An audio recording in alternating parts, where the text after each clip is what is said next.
Hi and hello there everyone! So nagbabalik tayo dito sa ating no contact update for tonight. So yan nga mga babes, no, yeah, real-time energies tayo. So kung ano yung energies ngayong gabi, eto rin talaga yung real-time energies ng person sa inyong mind. So you can visualize your person, your specific person sa inyong mind, no? Pwede ninyong i-pause yung video reading na ito at i-resume nyo na lang kapag tapos na kayo, no? And in that way, makukuha natin more likely ang energy ng person mo. So I hope na ang reading na to ay para sa'yo. Kasi dito ay kahit hindi kayo magtanong sa kanya, dito ay talaga nga alamin natin ang kanyang thoughts of you. May mga plano ba na may kinalaman sa'yo? Meron din kaya rito, no, na mga emotions and feelings pa, damdamin para sa'yo. So, lahat ng yan, no, aalamin natin at makikita, no, dito. So, wala tayong gender, babae, lalaki, LGBT, lahat ay welcome. Pwede rin pong i-switch ang mga roles dahil possible magkapalit-palit dahil general reading ito. And at the end of the day, lahat ay may free will na free mong gamitin anytime, anywhere. So, shall we? Let's begin. Maraming salamat Archangel Michael, Angel guys, para sa palagiang presence ninyo sa reading ng aking collective people. Can we get yung thoughts, feelings, plano, if meron po, dito sa specific person sa kanilang mind? Can you please show me details, informations related doon? We're asking for the real-time energies of this specific person sa kanilang mind. Thank you so much.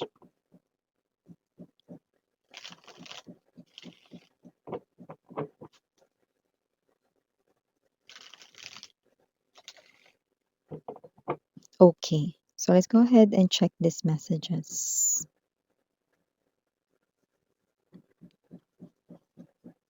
We have here the Four of Cups, the Two of Wands, the Death energy, the Fool, Seven of Coins, Hierophant. Bottom of the deck, we've got the Emperor.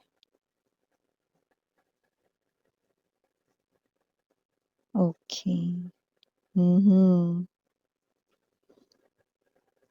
So, kung sino man tong energy na to, minamahal ka niya kahit nasasaktan siya. Yan, no? So, nakikita ko dito, no, na kung sino man tong energy na ito, it could be too late na, no, para sa taong ito, no, para sa iyong past lover right in here, no?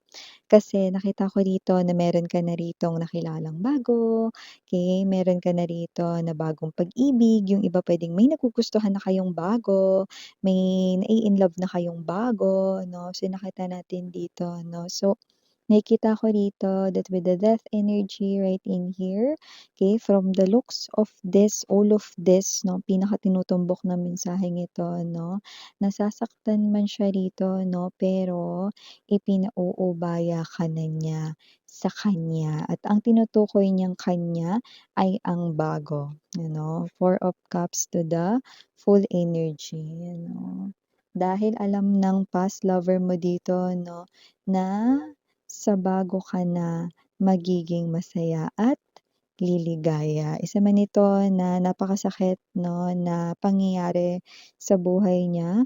Pero with the Two of Wands energy, 'no, Seven of Coins, 'no, ito ay pagpapaubaya, pagbibigay, 'no, rito ng kanyang dating puwesto dito sa bagong tao, 'no, na nakatira na ngayon sa puso mo, 'yan, 'no. Dati kasi 'di ba siya yung mahal mo, ito 'tong past lover na ito, 'no, pero ngayon, 'no, meron ka ng bagong minamahal, 'no, or may bago ka na ritong nagugustuhan. In other words, na-in-love ka na sa bagong pag-ibig or puwedeng looking forward ka na sa bagong pag-ibig, 'no. Okay, so nakikita natin dito, no, na parang itong past lover mo, 'no, is inaalala rito lahat ng mga memories ninyo, 'no, at siya ay naiiyak na literal, naluluha, 'no, kasi, hindi niya akalain na darating yung time, 'no, na ipapaubaya ka niya sa iba. dahil wala na rin naman siyang choice. Okay, wala siyang choice but to do this, okay?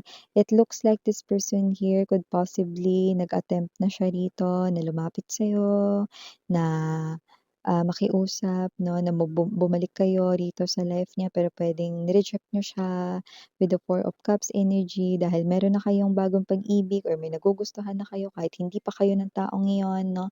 So, just take only what resonates 'no, but yun yung nakukuha natin dito 'no. Now, this past lover of yours 'no, iba sa inyo baka curious lang kayong malaman 'no, pero nasasaktan siya ngayon 'no. Minamahal ka niya kahit nasasaktan siya 'no, at ipinauubaya niya na kayo sa bago. So, nakita ko rito 'no na, hindi lang ikaw yung ini-spy niya rito kundi ini-spy niya rin dito at nagtatanong-tanong din siya sa iba.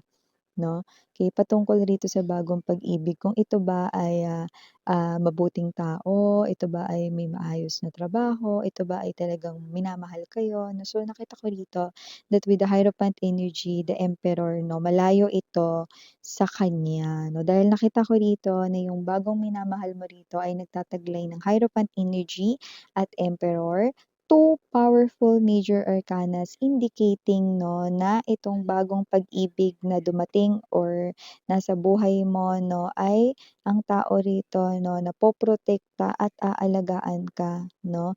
In terms of financial, hindi yun magiging problema dahil may success itong tao na 'to sa kanyang kaperahan, sa kanyang career or job or business if meron or if both, yes.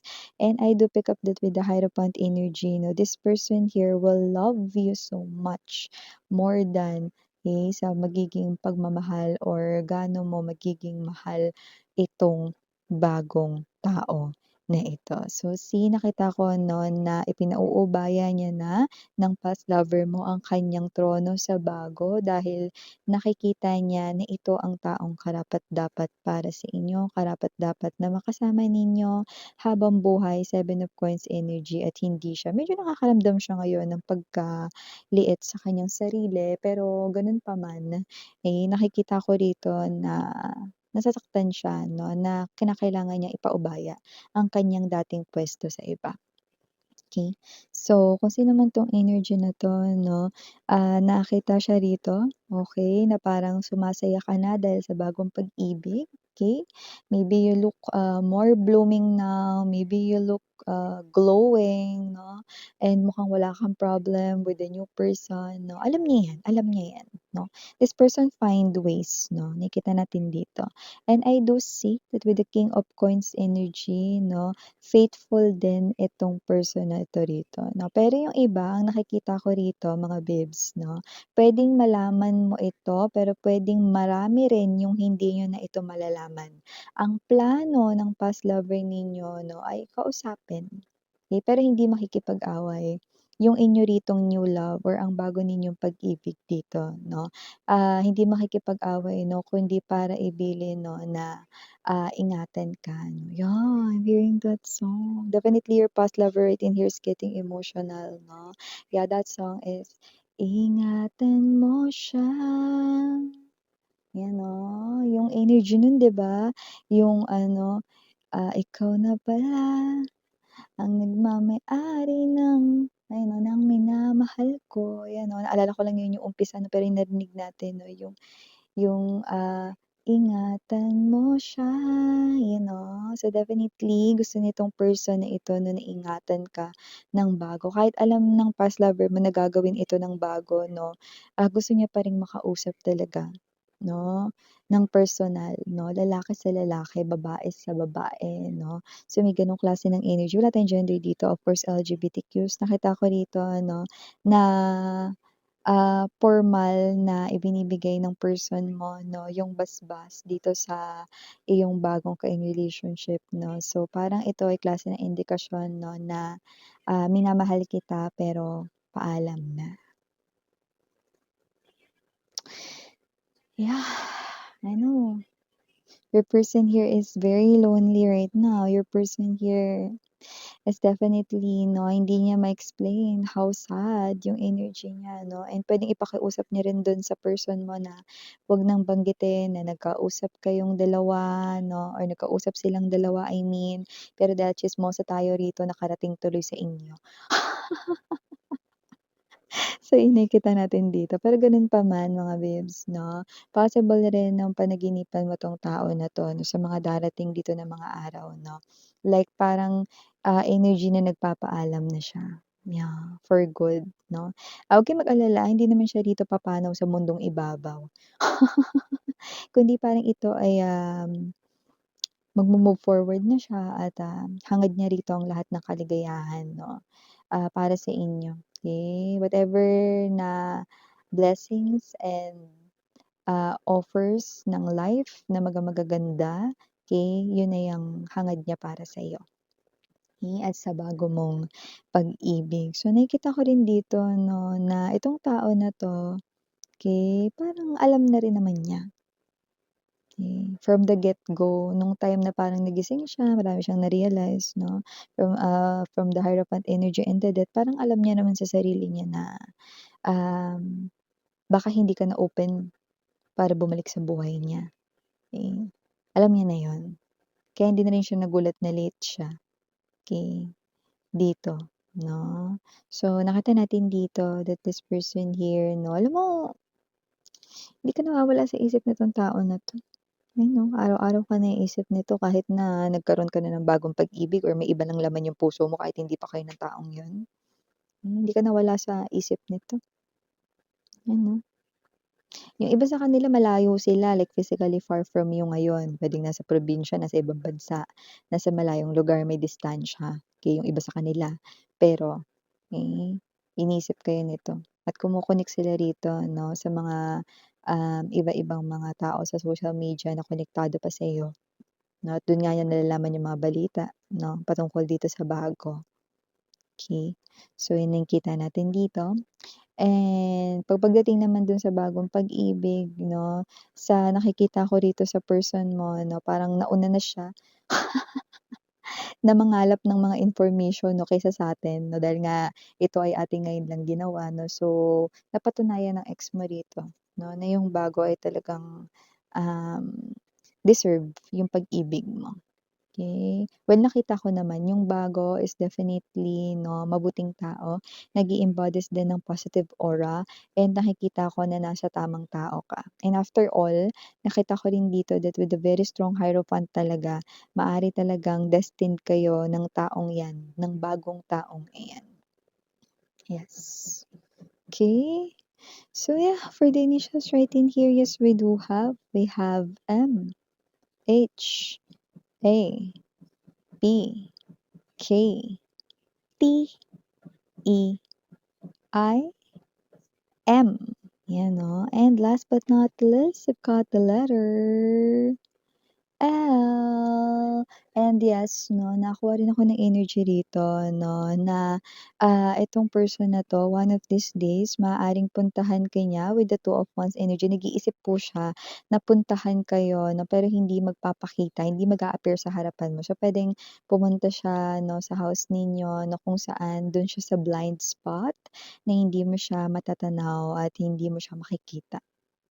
Okey, yun ang nakikita ko rito 'no. So, yeah, I know, but this person is very emotional right now. Maaaring umiiyak pa nga siya sa mga oras na ito ano or naluluha siya sa mga oras na ito because I do pick up that this person's energy is really high frequency. Yeah. So yeah, these are all the messages we've got right here for you, sweethearts. Thank you so much again for this privilege, no, to share this message right here, no, about your specific person, no, and yes, no, kung hindi niyo pa knows, mayroon pa po tayo other channel, yung Dalngin, which means Goddess of the Moon in Korean, so parang High Priestess din yan, no.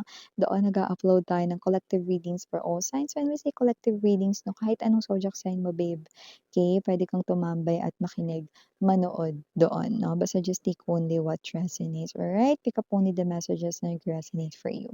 Again, I'm Yuriana on me and Yana Duna for the boys. Sarang Hayo, love and light. Annyeong.